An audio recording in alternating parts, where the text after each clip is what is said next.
तराजी international की तैयारी, महिलाओं की हो भागीदारी, आत्मनिर्भर बिहार बनाने की उठाई जिम्मेदारी, सुरक्षा भी रोजगार भी, सैनिटरी पैड पर चर्चा से शर्माए नहीं, तराजी का मिशन स्वच्छ, स्वस्थ और स्वावलंबी होगी महिलाएं, तभी आत्मनिर्भर बनेगा बिहार। इसी उद्देश्य के साथ तराजी इंटरनेशनल काम कर रही है और मिथिला में एक उद्योग स्थापित करना चाह रही है। दरभंगा के सीतायन में एक प्रेस वार्ता में तराजी इंटरनेशनल के सीईओ इरशादुल हक ने कहा कि उनका मिथिला से खून का रिश्ता है और सुपौल जन्मभूमि है, जबकि दरभंगा में ही बचपन बीता है। उन्होंने कहा कि हर वर्ष 1.5 लाख महिलाएं भारत में सर्वाइकल कैंसर यानी गर्भाशय ग्रीवा के कैंसर से पीड़ित हो जाती हैं। महिलाओं की मृत्यु का दूसरा प्रमुख कारण गर्भाशय ग्रीवा का कैंसर है, जो मुख्यतः ह्यूमिलोमा वायरस के कारण होता है, जिसका मुख्य कारण सेल्फ हाइजीन का अभाव होता है। इसलिए सबसे पहला हमारा काम है कि पीरियड के समय महिलाएं किसी गंदे फटे कपड़े का प्रयोग ना करें, बल्कि सैनिटरी नैपकिन या पैड का उपयोग करें, जिससे उसकी स्वच्छता बनी रहे और वो स्वस्थ रहे। उन्होंने कहा कि बिहार के उद्योग मंत्री विभिन्न प्रांतों से उद्यमियों को आमंत्रित भी कर रहे हैं, जिस आमंत्रण ने उन्हें भी आकर्षित किया है और हमारी कंपनी ने बिहार में एक बड़े निवेश का निर्णय लिया है।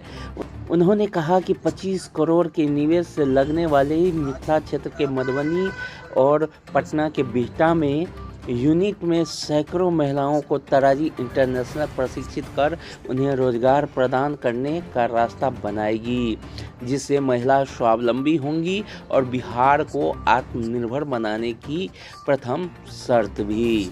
उन्होंने कहा कि हमारे इस यूनिट में बेबी डायपर और एडल्ट डायपर का भी निर्माण होगा, जो कि हमारी कंपनी पहले से भी बाजार में ला चुकी है।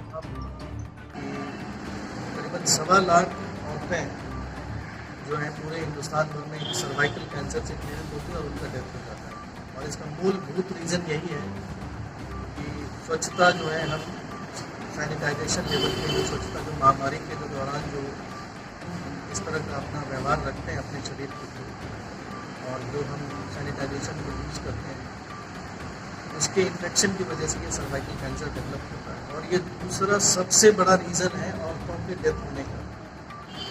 तो यू कैन इमेजिन, आप सोच सकते हैं कि ये कितना ज़रूरी है हमारे आचार विचार और हमारे अपने हेल्थ से और सैनिटाइजेशन से रिलेटेड ये चीज़ें, जिसको हम इग्नोर करते चले आ रहे हैं, वर्षों से इग्नोर करते चले आ रहे हैं, जिस पे ध्यान नहीं देते।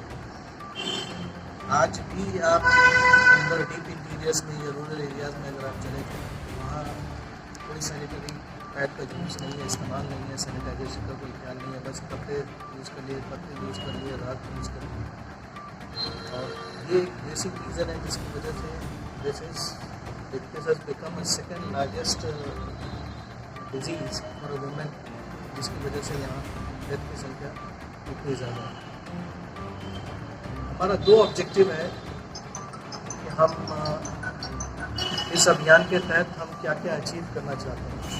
सबसे पहली बात कि हम अपनी महिलाओं को स्वावलंबन कैसे करें और उस स्वावलंबनपन से हमारा राज्य आत्मनिर्भर कैसे बन सकता है। कंपनी का यहाँ पे विजन है कि 25 करोड़ का एक इन्वेस्टमेंट करके यहाँ पे मैन्युफैक्चरिंग प्लांट डालने का, जिससे कई तरह के फ़ायदे आएंगे। डायरेक्ट और इनडायरेक्ट एम्प्लॉयमेंट की एक अपॉर्चुनिटीज़ आएगी और कंपनी के अंदर जो भी रिक्रूटमेंट होंगे, हम अपनी महिलाओं को उसमें प्रथम स्थान पर रख के 100% रिक्रूटमेंट जो है वुमेन सेगमेंट के लिए। तो हमारे यूनिट में कम से कम 125 से 150 महिलाओं की ज़रूरत है। और महिलाओं को लाने की भागीदारी की 2 वजह है। एक तो आत्मनिर्भरता हमारे घर में खुद की आत्मनिर्भरता से आएगी, और तब ये सम्मिलित होकर एक राज्य की आत्मनिर्भरता को बात आएगी। और जिस सोसाइटी में हम रह रहे हैं वो एक सोसाइटी हमारी मेल डोमिनेंट सोसाइटी है, जहाँ पे मेजर वर्क फोर्स, चाहे वो जो काम कर रहा होगा राज्य स्तरीय लेवल पे, चाहे वो अंतर्राज्यीय स्तर लेवल पे जो काम कर रहा होगा, वो भी वर्क फोर्स मेजरली हमारा मेल डोमिनेंट है। हमें हमारा ऑब्जेक्टिव है कि हम अपनी औरतों, माताओं और बहनों को हम प्रथम स्थान पे लाएं और बराबरी के भागीदार बनें। तो जब ये दोनों कॉम्बिनेशन जब हमारे साथ बैठेगा, तो जब घरों में खुशहाली आएगी तो समाज में खुशहाली आएगी, और समाज में आएगा तो राज्य, क्षेत्रीय और राज्य स्तरीय लेवल पे खुशहाली आएगी। दो जगहों को फोकस में रखा है।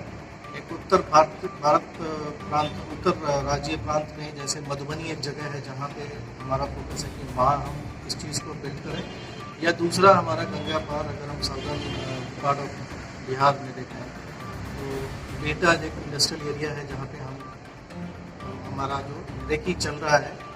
यहाँ पे मैन्युफैक्चरिंग एक जो रेवोल्यूशन जो हमारे यहाँ मिसिंग है, इंडस्ट्रियल रिवोल्यूशन की बात करें और जो मैन्युफैक्चरिंग रेवोल्यूशन की बात करें, और इसका उद्देश्य इसी से निर्भर करता है कि जब हमारा एक अभियान जिस अभियान के तहत हम एकत्रित हुए और जो हम डिस्कशन कर रहे हैं कि बिहार में आत्मनिर्भरता, इसी तरह डिफरेंट राज्य स्तर लेवल पे आत्मनिर्भरता, और फिर वो सम्मिलित होकर एक भारत आत्मनिर्भर अभियान जो चल रहा है श्री नरेंद्र मोदी जी के अंतर्गत में जो अभियान चल रहा है, उसी का ये हिस्सा है।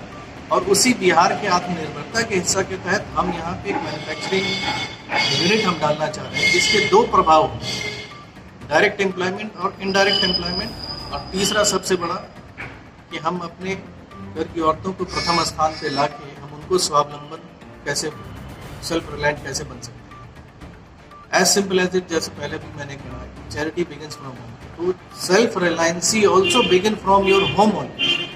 तो पहले हम खुद आत्मनिर्भर होंगे, हमारा समाज आत्मनिर्भर होगा, तभी हमारा राज्य आत्मनिर्भर होगा। तब से एक मुद्दा जो इस अभियान के तहत जो हमने लोगों ने सोचा कि इसको हम लोगों ने कभी भी चर्चा का विषय नहीं रखा, इसको हमेशा ये समझा कि एक टैबू है, इसको डिस्कशन नहीं करना, इससे बात नहीं करना। लेकिन बेस आप नेचर से आप अवॉइड नहीं कर सकते, ये एक बायोलॉजिकल फेनोमेनन है जिसको आप इग्नोर नहीं कर सकते, और यही रीज़न है कि जिसके इग्नोरेंस की वजह से ये हमारी औरतों का सबसे बड़ा डेथ का रीज़न ये सर्वाइकल कैंसर है।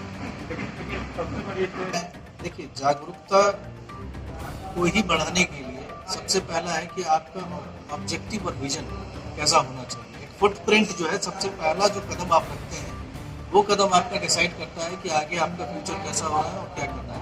जागरूकता अभियान से जुड़ते हुए हमने हमारे साथ कई एनजीओ जो हैं हमारे साथ एक्टिवली काम कर रहे हैं।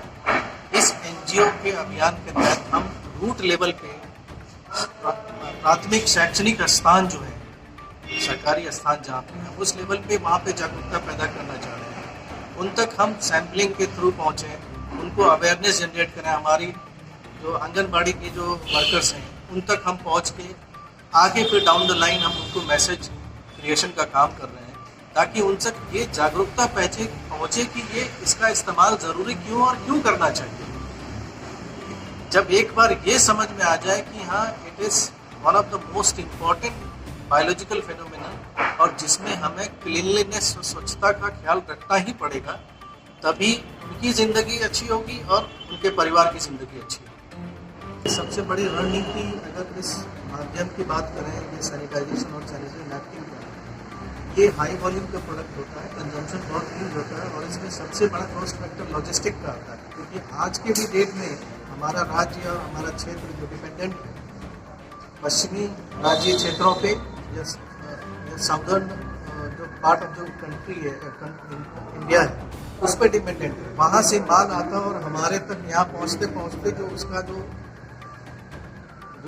रेट है वो कई गुना बढ़ जाता है। और जब चीज़ों को हम यहाँ पे क्रॉपिंग करना शुरू करेंगे और यहाँ से पैदावार चीज़ों को करेंगे, तो निश्चित रूप पे 12 से 15% का कॉस्ट बेनिफिट यहाँ पे हमारे अपने लोगों को मिलेगा, और उसका डायरेक्ट फ़ायदा हमारे जो यूज़र हैं, जो कंज्यूमर हैं, उनको मिलेगा। 2 रुपये अगर सस्ते अगर हमको मिलेंगे comparatively to what they are using, या जो इस्तेमाल कर रहे हैं, तो पैसे की बचत के साथ अब क्वालिटी कंट्रोल, क्वालिटी क्योंकि अंतर्राष्ट्रीय स्तर पे जो भी हमारा प्रोडक्शन की क्वालिटी होती है वो ISO स्टैंडर्ड पे है, GMP सर्टिफाइड है, और हमें स्टार्टअप इंडिया और जेम्स गवर्नमेंट की मार्केट से हम सर्टिफाइड कंपनी है। अहाँ देखल छी जानकी टू